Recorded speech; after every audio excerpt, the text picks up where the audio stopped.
Hey all, my name is Paul Borosky and I am the owner of Quality Business Plan. And what I'd like to do today is to give you all some tips and tricks on how to write a flower shop or florist business plan, as well as how to construct a foundation to go ahead and build upon it for your profit and loss segment for a business plan in this industry. So the way the video is going to work, the way I've got it structured, is I'm going to go ahead and give you all a little bit of background about me, why I feel I'm qualified to give you all some thoughts and ideas about flower shop / florist business plans. Then I'm going to go ahead and give you all a couple of tips and tricks as to how y'all can go ahead and construct, or at least when you're writing your florist / flower shop business plan, some ideas for y'all to use when writing this type of business plan. All right, so with that said, let's zip through this little handy-dandy, insightful PowerPoint. Hopefully it's insightful PowerPoint that I'm going to be able to provide some tips and tricks with.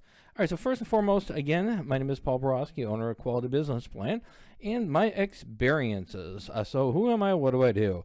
I am a professional writer, specifically a business plan writer. So if y'all want to avoid the trials and tribulations, all the fun and excitement and the opportunities for personal growth, if y'all want to avoid that from writing your own business plan, pick up the phone, give me a call, send me a text, send me an email. I'd be absolutely delighted to write a florist / flower shop business plan for you. Also, if you're almost done with your business plan, you're just almost there, you just need that little push. You got your business plan almost written, you got your financial model all constructed. You just need that little bit of push. Check out one of my books on Amazon. I have written several books on business plan writing that might be able to give you some pointers and some additional tips as to how to finish off your plan. And then finally, a little bit of education with me. I am an adjunct professor and subject matter expert for both business and finance. So if y'all need some financial projections done, your business plan's all wrapped up, it's got a pretty little bow on it, it's ready to go. But you just need that little, you just need those numbers. Those numbers are kind of tripping you up. You need some help with your financial projections. Again, be delighted to assist in that segment of the business plan as well. All right, so with that said, let's talk about your florist / flower shop business plan. So tip number one for your company description, make sure to discuss the location. Some startup flower shops or florists, they're going to start in their home, and then they're going to go ahead and either stay there and just build a business from their home office, or they might go ahead and do a storefront, and the storefront from there they might kick it into a franchise and such. So whatever your plans are, or wherever the location is, make sure to first state what that location is in your company description, and then expand upon that from your future thoughts. If you're at home and you're going to stay at home, well, then state that, our organization is going to be a home office location for the foreseeable future. And then maybe talk about a couple of benefits from working from home. If it's going to be a storefront and then you're going to expand into a franchise, we'll state that as well. In starting this operation or in expanding this operation, we are currently a storefront at location A, B, and C, Main Street. And we're going to be expanding to take over a suite right next to us. And then in the future, we might move into a different location, or we might expand operations somewhere else. But whatever it is, make sure to specifically state first and foremost where your location is, why it's beneficial, and then what are some of the future plans. Next is going to be the business model for your organization, for your florist shop. For the business model, a business model is anything that your business is going to do to make yourself money. So how are you going to manage your inventory? Make sure you talk about your business models in the company description. Are you going to have a wide array of flowers on hand? Are you going to specialize in some niche flowers? Are you going to have some floral arrangements that you're going to embrace continuously and just only carry inventory that's going to service those floral arrangements? Or are you going to have a lot of different flowers and provide a lot of different opportunities for people to customize their arrangements?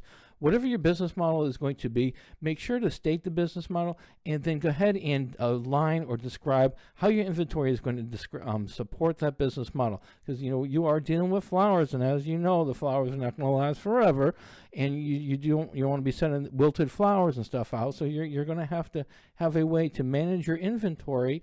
And you do want your business models to support your inventory thoughts and ideas. So make sure you discuss that. Next is going to be deliveries. A lot of florist shops, what they're going to do, or what they already do, is they deliver to homes, they deliver to offices, hospitals, where what have you. However, it's not traditional that they have, a lot of florists, they're not just hiring drivers anymore. What they're doing is they're working with third-party delivery services in order to get their product out as quick and efficiently as possible, as well as to save on the overhead and labor costs. So whatever your business model is in line for deliveries, because that is a core competency, that's one of the things a lot of the florists are going to be doing, make sure you discuss that and how you can make some competitive advantages to lower your costs or exploit some opportunities out there. And then finally, innovative designs. One of the reasons that a lot of people do florists is because they love the flowers and they love the designs and the creativity that is involved with the floral arrangements. However, your loyal customers over a certain period of time are going to kind of get, humming and hawing about these designs or these arrangements are getting a little old. You want to kind of introduce some ideas to freshen up your designs. And with that said, make sure you have a business model on hand to review your floral arrangements and make sure they're up to date, maybe every few months or every 6 months or every year. Whatever the time period is, make sure to have that documented in your business plan and explain briefly how you're going to go ahead and revigorate your floral arrangements. And then finally, in the company description section, what I often recommend for my business owners or my clients when I'm working with them in flower shops or florists or whatever industry I'm working with somebody in, I strongly suggest that they pepper in some statistics in the industry. For example, the florist industry right now in the U.S. is a $5.4 billion industry, and the revenues are growing at about 0.5% annually, which is indicative of a mature industry. When you include this information in your company description and you source it at the bottom, first and foremost is showing that you've done your research, you're passionate about this industry, you know the industry, you've done the research, and you're able to document it properly. So it's going to give you credibility. When you include that information in your business plan, you're also giving the business plan itself credibility because you're saying this statistic is true and this statistic is true. And when you continually remind the reader that these statistics are true, they're going to start believing everything that's in the business plan, and it's going to add credibility to the document as well. All right.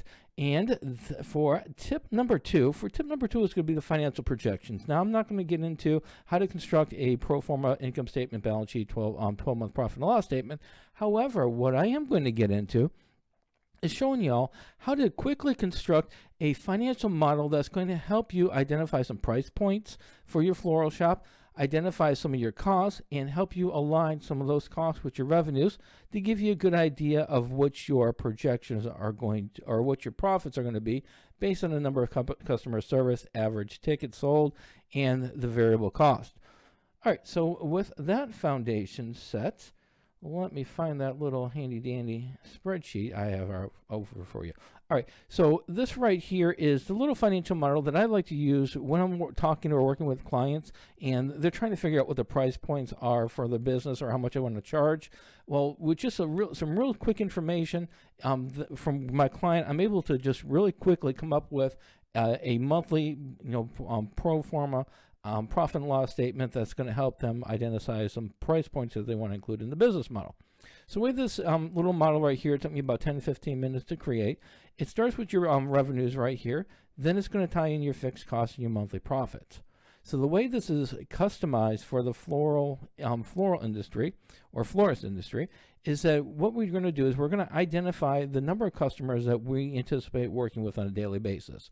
For this example, I'm saying that we're going to be servicing 12 customers, whether it be they're walking in the door or they're delivering to them. Next is going to be the average sales price. So for this example, we're saying that with everything that they buy at our shop, it's going to be about a $110 ticket. Next is going to be the variable cost. How much did it cost us for the flowers, so and the vase and the ribbons and such? Usually the variable cost might be about 40 or 40% or 30% or 35%. What I'm saying for this particular example is that if somebody buys $110 worth of product from us, it's going to cost us about $35. Once we have these three variables identified, then the calculations are going to go as such. We are going to subtract our variable cost from our sales price, is going to give us our gross profit. We are then going to multiply that gross profit by the number of customers on a daily basis, and that's going to give us $900 gross profit. Next thing we're going to do is go drop that $900 here, and we're going to multiply that $900 by the number of days in a week. If we're going to be open Monday through Saturday, then we might use 26 days in a month that we're open. And once we identify how many days in a month on average we're going to be open, we're then going to multiply that number by the 900. And in this example right here, it gives us a monthly gross profits of $23,400. We're going to then take that $23,400 and tie it in down here in this monthly gross profit segment. The next section is going to be identify the monthly fixed cost. For the monthly fixed cost, typically for a florist, it's going to be your lease, it's going to be your labor, your utilities, your marketing, your supplies. Your supplies don't include your variable costs, don't include the flowers or the packaging or anything like that. It's going to be more supplies, more towards your ink for your cartridges and such. So it's going to be your supplies, your accounting, legal, and insurance, and then the miscellaneous. Being a florist, just like every other entrepreneurial endeavor, it's like Christmas every day. You're always going to have a surprise, and it will cost you money. So once you identify all your monthly fixed costs, you're going to add them up and put them right here. And then finally, you're going to tie that number here, right down here. And the final step is going to be to calculate our monthly profits. To do that, we're simply going to deduct the $12,250, which is our monthly fixed cost, from our monthly gross profits, and that's going to give us a net profit of $11,150. So the beautiful thing, once we have this model set up, the beautiful thing about this model is we can now start saying, well, what if we're only going to service 11 customers and our average sales price is only $90? Well, we change that information, and we can now see what that's going to do to our net profits. Or maybe we're going to take on another employee, and we're going to be able to service 15 customers, but our labor is going to go up to $7,000. Well, we can go ahead and make these variable changes and see how that's going to impact our profits. And we can move these numbers around until we identify the optimal net profits that we are going to be comfortable with. And then we can start targeting how many customers we need to get on a daily basis, as well as what we need the sales prices to be.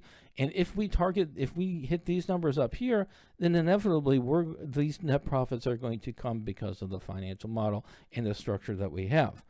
All right, so hopefully that information was helpful and not too daunting.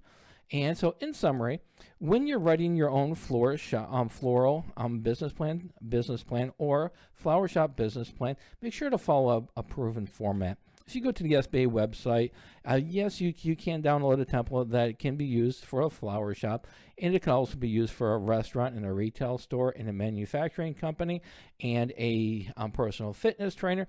It's a very, very, very, very general template. And if you try to use that template, you might spend more time trying to figure out what you need and what you don't need, as compared to if you just started from scratch. So be very careful about using a generalized template. If you do want a template that is geared towards a flower shop or florist business or industry, I do have one for sale at qualitybusinessplan.com/flower shop business plan template. So if you do want a template, I do have one on my site, and also I've got some tutorial videos there as well to help you write it. Next is going to be keep the star of the show your business as compared to yourself. All too often I've got clients, they'll send me over the business plan they wrote, and by the time I'm done reading it, I know more about my client, more about the client than I know about their business, or I know more about the industry or the competitors. I know a whole bunch of stuff, but I know very little about the company. I have just too many business plans. I'll read it and I'll say, you know what? I don't even know what this company does, how they do it, where they do it, when they do it, and why they do it. But I've got a lot of information about other things that are not relevant or very little relevant to the business. So make sure to keep the star of the show as a business. And then finally, if you need a little bit of help writing your business plan, constructing your financial projections for your flower shop or your florist business, again, reach out to me, give me a call, send me a text. Love to help. And then finally, if you do want some more information on how to write a flower shop business, I do have some more tips and tricks on my website at qualitybusinessplan.com/how to write a flower shop business plan. All right, so hopefully this information was helpful. If you like it, give me a thumbs up on YouTube. And as always, have a great day. Thank you.